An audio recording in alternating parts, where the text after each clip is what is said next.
Nĩ muthi wa gukunguira ndigiri kuria mihang'o ino iratabanirio icigo itiganite guku bururiini. Anyitite mi makionania kigiriko kiao ni amu unyihu wa ndigiri ni wongererekete muno, undu uria ucungiririo ni wongerereku wa ithinjiro cia ndigiri o undu umwe na uici wacio. Mwena wa Njoro kaunti ya Ikundi, arimi a ndigiri ni maranyitanire na gikundi kia Farmer System Kenya na kia Brook Kenya kuria ndigiri irathondekirwo mahungu na iraheo njanjo ya murimu wa pepo puda hatari marihi. Tukisherehekea hii siku ya puda kwamba hizi vichijio inabidi zifungwe, hii biashara inabidi ifungwe, haina manufaa isipokuwa tu ile trade kidogo inafanya, ina export outside. Kutunza hawa punda ili wasije wakapotea, manake people are losing livelihoods. Arimi ni marerirwo matikagie na guoya amu ithinjiro ni ciongereire mieke ya mawira mwena ucio. Tunachinja ng'ombe ngapi katika vichinjio? Nyingi sana.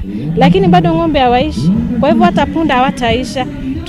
Actually ni njia ya kumotivate wafugaji ili waendelee kufuga punda. Na kwa mwena wa Kirinyaga, ene ndigiri ni maraikire ihoya kuri thirikari ihitane na andu aria makoretwo makinyamaria na kuiya funda ciao. The theft and donkeys also they are very slow in reproducing themselves.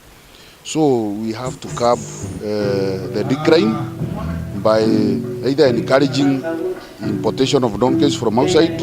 Arimi nao na aria matwarithagia ndigiri matinahitha kiriro kiao kuona haha niho uboco wao umaga. Kusherehekea punda hata mimi nafurahi kwa sababu nilikwambia punda simesomesha watoto wangu wakamaliza shule. Sinjawahi lala na njaa kwa sababu ya punda.